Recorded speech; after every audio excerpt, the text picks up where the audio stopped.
काफी सरल और सिंपल भाषा में, डिबेंचर एक प्रकार का वादा है। वादा जो कंपनी कर रही है कि भैया मैंने आपसे उधार लिया है और आज नहीं तो कल मैं ये चुका दूंगा। Yes, company is indebted towards the debenture holder, क्योंकि उन्हीं से तो कर्जा ले रही है और इसीलिए डिबेंचर एक प्रॉमिस है जो कंपनी कर रही है डिबेंचर होल्डर के साथ।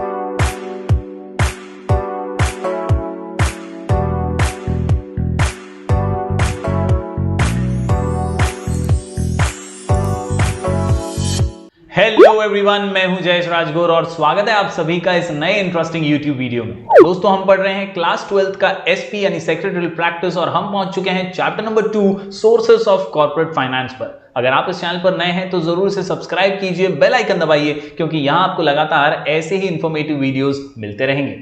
दोस्तों, पिछले कुछ वीडियोस में हमने कॉर्पोरेट फाइनेंस के अलग अलग सोर्सेस के बारे में जाना। हमने शेयर्स में इक्विटी शेयर्स, प्रेफरेंस शेयर्स के फीचर्स को जाना। आज बारी है बोरोड कैपिटल को समझने की। जी हां, बोरोड कैपिटल में डिबेंचर्स एक बहुत अहम भूमिका निभाते हैं। तो आज के इस वीडियो में हम फीचर्स ऑफ डिबेंचर्स को पढ़ने वाले हैं। तो अंत तक इस वीडियो को देखिएगा और अपना प्यार जरूर बरकरार रखिएगा। Do like, share and subscribe. तो दोस्तों, जब बात आती है डिबेंचर्स की तो याद रखिए, debentures are the principal sources of raising borrowed capital. ये लाइन को ठोक बजा के अंडरलाइन करके याद रख लीजिएगा। Yes, debentures are one of the principal sources of raising borrowed capital. Borrowed capital दोस्तों, मैंने शुरुआत में भी आपको बताया था कि दो प्रकार के कैपिटल हैं, ओन्ड कैपिटल और बोरोड कैपिटल। अपना पैसा, पराया पैसा। तो डिबेंचर जो है ये पराया पैसा है और डिबेंचर्स के माध्यम से कंपनीज जो हैं ये पैसा रेज करती हैं, यानी बोरो करती हैं, दूसरों से लेती हैं ताकि अपने कंपनी का एक्सपांशन वगैरह कर सकें।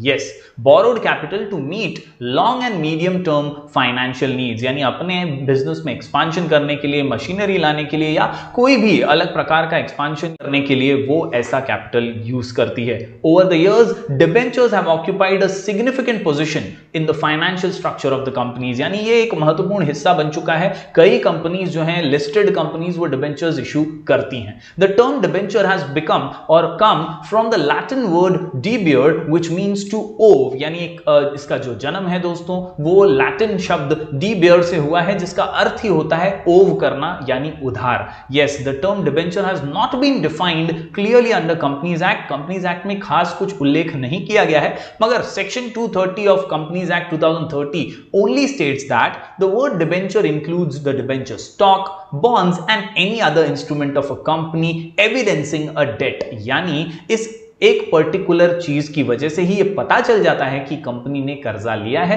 कंपनी ने बोरो कैपिटल किया है और यही डिबेंचर सर्टिफिकेट या स्टॉक जो होता है यही इसका सबूत होता है। दोस्तों, बढ़े आगे तो दो डेफिनेशन है यहाँ पे। पामर का डेफिनेशन है जो कहता है a debenture as an instrument under seal evidencing debt. ये एक ठोक बजा करके कंपनी के स्टैंप और साइन के साथ दिया गया डॉक्यूमेंट है जो ये गवाही देता है कि भैया कर्जा लिया गया है। डिबेंचर होल्डर के पास एक सर्टिफिकेट आ जाता है जिसके जरिए वो कह सकता है कि भैया मैंने इस कंपनी के डिबेंचर्स खरीदे, यानी इस कंपनी ने मुझसे कैपिटल बोरो किया है। The essence of it being admission of indebtedness. Yes, तो हम डिफाइन करते हैं a debenture is a document given by a company as evidence of debt to the holder, यानी डिबेंचर एक ऐसा डॉक्यूमेंट है जो कंपनी देती है डिबेंचर होल्डर को कैपिटल रेज करने के बदले में। According to the about definitions, debenture is an evidence of indebtedness, यानी कंपनी ये आपका कर्जा एक्सेप्ट कर रही है और वो ये मान रही है कि उसने कैपिटल रेज किया है। It is an instrument issued in the form of debenture certificate under the common seal of the company. तो कुल मिलाकर के दोस्तों, अगर हम इसे शॉर्ट में समझने की कोशिश करें तो याद रखिए, डिबेंचर जो हैं ये एक प्रकार का बोरोड कैपिटल है, पराया पैसा है। कंपनी को जब जरूरत होती है लॉन्ग टर्म और मीडियम टर्म बेनिफिट्स की तो वो बोरो करती है कैपिटल मार्केट से, रेज करती है कैपिटल, और डिबेंचर होल्डर्स इसका सबसे प्रोमिनेंट सोर्स होते हैं। चलिए बढ़ते हैं आगे दोस्तों।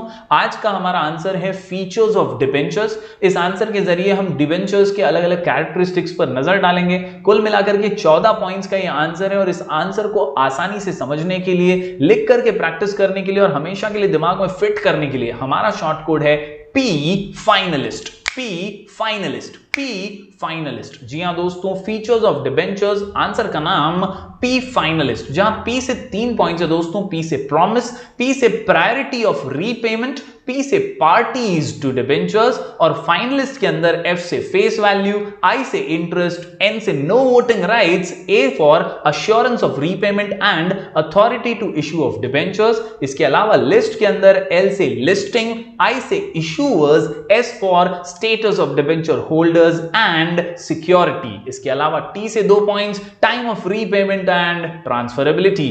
तो इस प्रकार दोस्तों 14 पॉइंट्स का आंसर है, जरूर इन्हें नोट डाउन कीजिएगा। चलिए अब बारीकी से हर पॉइंट को समझ लेते हैं। तो दोस्तों सबसे पहला पॉइंट है पी से प्रॉमिस।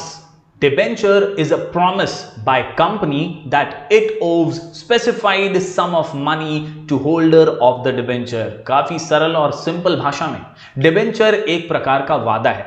वादा जो कंपनी कर रही है कि भैया मैंने आपसे उधार लिया है और आज नहीं तो कल मैं ये चुका दूंगा। Yes, company is indebted towards the debenture holder, क्योंकि उन्हीं से तो कर्जा ले रही है और इसीलिए डिबेंचर एक प्रॉमिस है जो कंपनी कर रही है डिबेंचर होल्डर के साथ। दोस्तों अगला पॉइंट है पी से प्रायोरिटी ऑफ रीपेमेंट। छोटा सा point, debenture holders have a priority in repayment of debenture capital over the other Clements of the company. यानी जो शेयर होल्डर्स होते हैं ना, उनसे भी आगे नंबर आता है डिबेंचर होल्डर्स का। कई बार याद रखिए इनको प्रायोरिटी मिलती है रीपेमेंट ऑफ कैपिटल की, मतलब जब भी कंपनी को मुनाफा हो, कंपनी अच्छी चलने लग जाए तो भैया उधार तो चुकाना पड़ेगा, कर्जा तो लौटाना पड़ेगा। और वही यहां पर होता है, डिबेंचर होल्डर को पहली प्राथमिकता यानी प्रायोरिटी मिलती है while repayment over other Clements. यानी जो दूसरे लोग क्लेम कर रहे हैं इंटरेस्ट के लिए, डिविडेंड के लिए, उनसे भी पहले इनको दिया जाएगा, डिबेंचर्स को लौटाया जाएगा।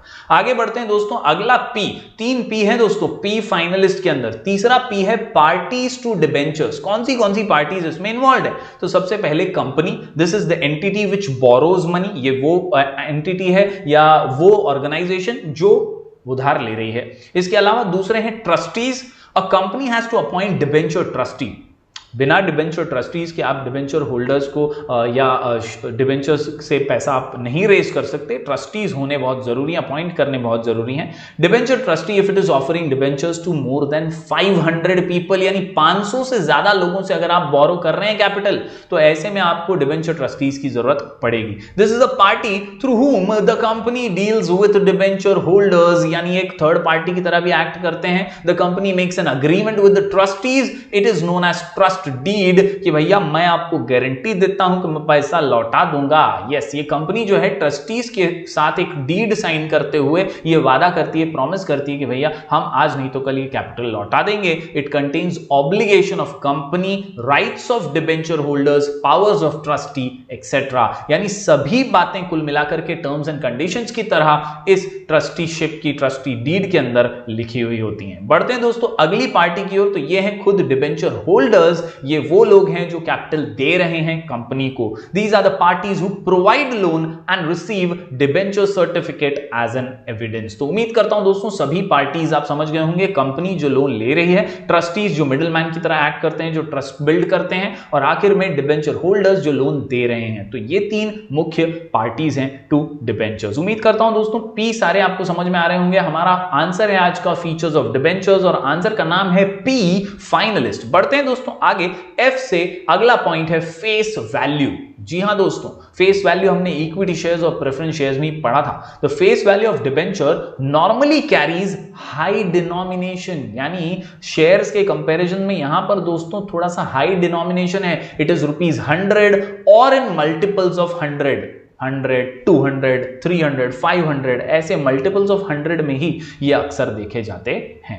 बढ़ते हैं दोस्तों अगले पॉइंट की ओर। फाइनलिस्ट में एफ के बाद आई से इंटरेस्ट, यानी आपने पैसा लिया है तो ब्याज समेत लौटाना पड़ेगा, ब्याज तो देना पड़ेगा। सूद समेत कहते हैं ना, वो सूद होता है हमारा interest. Yes, a fixed rate of interest is agreed upon and is paid periodically in case of debentures, यानी पहले जो तय हुआ होगा उसी परसेंटेज पर इंटरेस्ट जो है वो दिया जाता है। A payment of interest is fixed liability of the company. It must be paid by company irrespective of the fact whether the company makes profit or not। यानी कंपनी को मुनाफा हो चाहे ना हो, कंपनी ने जो तय किया था उस रेट पर इंटरेस्ट तो देना ही पड़ेगा क्योंकि आपने कर्जा लिया है। अब आप उसको कैसे यूज करते हैं तो आपके ऊपर है, लेकिन ब्याज तो देना ही पड़ेगा। अगला पॉइंट है दोस्तों फाइनलिस्ट के अंदर नो से वोटिंग राइट, यानी एन से नो वोटिंग राइट। और यहां पर दोस्तों याद रखिए according to section 71(2) of the companies act 2013, no company shall issue any debentures carrying any voting right। जी हां, आप मालिक तो नहीं है कंपनी के, आपने सिर्फ कर्जा दिया है तो आपको कोई वोटिंग का अधिकार नहीं होगा। शेयर होल्डर्स को वोटिंग के अधिकार हो सकते हैं लेकिन डिवेंचर होल्डर्स को इल्ले नहीं हो सकते। Yes, debenture holders have no right to vote at general meeting of the company. आगे बढ़ते हैं ए से अश्योरेंस ऑफ रीपेमेंट। वादा रहा प्यार से प्यार का कि डिबेंचर्स को तो भैया हम अश्योरेंस दे रहे हैं, पैसे लौटा देंगे। Debenture constitutes a long term डेप्ट, कई बार कई वर्षों के लिए कर्जा लिया जाता है। They carry an assurance of repayment on due date, तभी तय कर दिया जाता है कि भैया कब लौटाएंगे, कितने टाइम बाद लौटा देंगे, और वो अश्योरेंस हमेशा ही डिबेंचर्स के साथ रहता है। तो उम्मीद करता हूं दोस्तों ये सारे पॉइंट्स आप समझ पा रहे होंगे। अगला पॉइंट जो है वो है ए से अथॉरिटी टू इशू डिबेंचर्स। कौन सी कंपनियां या कौन से टाइप की कंपनीज जो हैं वो इशू कर सकती हैं, तो according to companies act 2013 section 179(3) the board of directors has power to issue debentures. जी हां, कौन इशू करेगा, तो भाई बोर्ड ऑफ डायरेक्टर्स इशू करेंगे। लिस्टिंग की अगर बात करें तो debentures must be listed at least in one recognised stock of exchange. जी हां, बीएससी हो गया, बॉम्बे स्टॉक एक्सचेंज है, या जो नेशनल स्टॉक एक्सचेंज है, कहीं ना कहीं एक रिकॉग्नाइज्ड स्टॉक एक्सचेंज में तो डिबेंचर्स को लिस्टेड होना ही चाहिए। इशूअर्स कौन है, तो debentures can be issued by both private company and public limited company, यानी दोनों ही टाइप की कंपनीज डिबेंचर्स इशू कर सकती हैं, यानी कैपिटल बोरो कर सकती हैं। तो आसान से पॉइंट्स है दोस्तों, features of debentures. P finalist, P finalist, finalist के अंदर दोस्तों हम बढ़ रहे हैं आगे। यहां पर एस से है स्टेटस ऑफ डिबेंचर होल्डर। जी हां, क्या है स्टेटस डिबेंचर होल्डर का, तो याद रखिए ये एक क्रेडिटर समान होते हैं, ये कर्जा दे रहे हैं, and that is why they are the creditors of the company. Debenture holder का स्टेटस क्या है, तो वो एक क्रेडिटर है, is a creditor of the company since debenture is a loan taken by company, interest is payable on it at fixed rate at fixed interval until the debenture is redeemed. तो उम्मीद करता हूं दोस्तों आप समझ पा रहे होंगे कि किस प्रकार से डिबेंचर को एक क्रेडिटर का स्टेटस दिया जाता है। बढ़ते हैं अगले पॉइंट की ओर। एस से है सिक्योरिटी, यानी कुछ सेफ्टी या कुछ सिक्योरिटी भी है या नहीं। तो यहां पर याद रखिए दोस्तों, debentures are generally secured by fixed और floating charge on assets of the company, यानी कहीं ना कहीं कुछ केसेस में फिक्स्ड चार्ज होता है असेट्स के ऊपर कि भैया नहीं लौटा पाए तो ये असेट्स हम ले लेंगे।